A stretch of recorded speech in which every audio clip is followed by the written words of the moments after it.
Boleh jadi kita anggap sesuatu itu sebuah kesuksesan ataupun keberhasilan.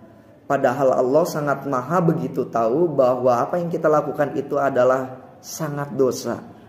Padahal diam-diam kita pun tahu itu adalah perbuatan dosa. Karena takut integritas kita menurun, maka kita rekayasa itu adalah sebuah prestasi dan orang banyak percaya tentang itu.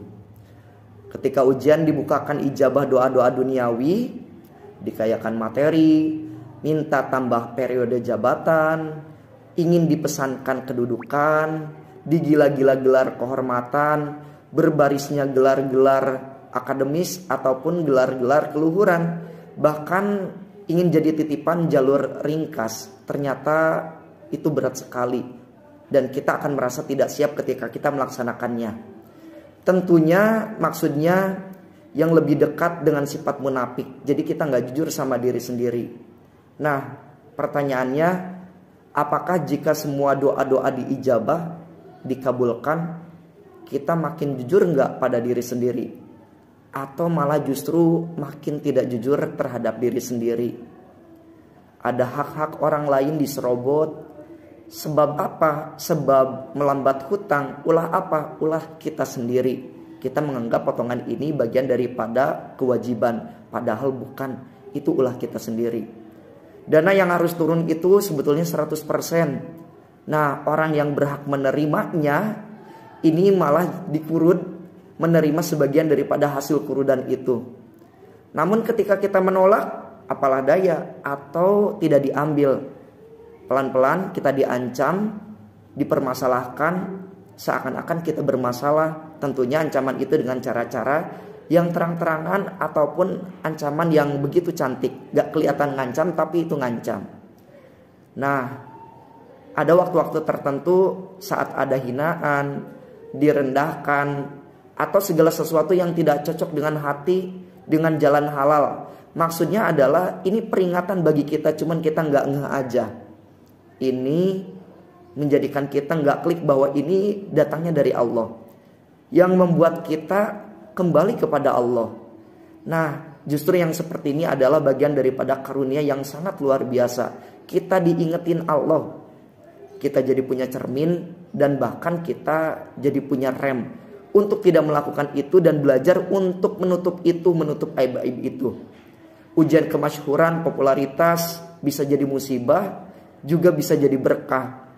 Tergantung sekuat apa kita mengkawal niat baik kita, seistiqomah apa kita di jalan Allah, dan setegas apa kita menghentikan kesempatan-kesempatan kezoliman baik pada diri sendiri atau pada orang lain. Nah, terkadang ada kesadaran, namun ketika kezoliman di depan mata, ternyata kita pun punya banyak PR. Sulit kita untuk mencegahnya. Kitanya aman, teman kitanya yang gak aman, tapi kita sulit mencegahnya. Padahal kita sudah tahu ilmunya. Mungkin orang lain menuduh kita, kamu kan punya banyak ilmunya, masa kamu tidak bisa mencegahnya? Entah alasan memberikan jarak orang lain untuk berbuat taubat, atau bahkan kita sendiri ngerasa dilema, atau ngerasa diabaikan, justru bisa jadi kita yang cari aman. Nah, amanah ini harus tidak buat kita lupa daratan, harus kita buat untuk kita bisa mengukur diri. Maka dari itu penting bagi kita refleksi diri, introspeksi diri, mengaudit diri, mengevaluasi diri.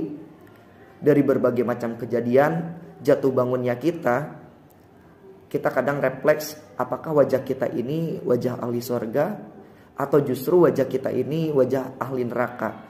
Coba lihat wajah kita, lihat mata ini, apakah ada kesempatan untuk melihat Allah di surga, atau mendapatkan kesempatan melelehnya di neraka dengan timah-timahnya. Mulut ini apakah bisa berkesempatan minum telaga Kausar Rasulullah SAW di surga, atau kesempatan menelan didihnya timah-timah panas dan duri di neraka. Nah, jika kita merenung kepada wilayah seperti itu, kita yang mempunyai karakter kuat dan buruk akan tertampar tersadarkan. Ternyata Segala sesuatu yang kita ingin dan minta diijabah cepat itu belum tentu selamat ketika kita belum dalam keadaan siap. Tapi memang refleksi itu harus punya waktu. Artinya kita akan lebih jujur melihat diri kita sendiri. Bawahan, karyawan, jamaah, followers, subscriber yang banyak itu akan menjadi tidak ada artinya jika tidak diridhoi Allah. Dapat ridho atau tidak dari Allah. Jika Allah tidak ridho, kita tidak punya apa-apa dan tidak bisa apa-apa dan tidak kemana-mana, tidak ada yang patut dibanggakan. Perlu kehadiran ridho Allah untuk kita agar segala sesuatu yang kita lakukan itu berjalan dengan keberkahan. Harus punya waktu yuk. Saya bakal kemana jika saya mati? Refleksikan, kuburan saya itu nantinya akan lapang atau sempit. Nah, jika sudah ingat semua itu, suka ada yang membantu ngerem di dalam jiwa kita ketika kita berlaku zolim terhadap diri sendiri, bahkan pada orang lain dampaknya. Karena jarang diniatkan istiqomah, terkadang lalu mengkawal niat ini menjadi tidak serius dan akhirnya sering jatuh bangun. Dan kita ngerasa dilema, bahkan sebagian besar ada yang ngerasa bahwa ini ngerasa nggak dosa. Jadi susah jujur pada diri sendiri.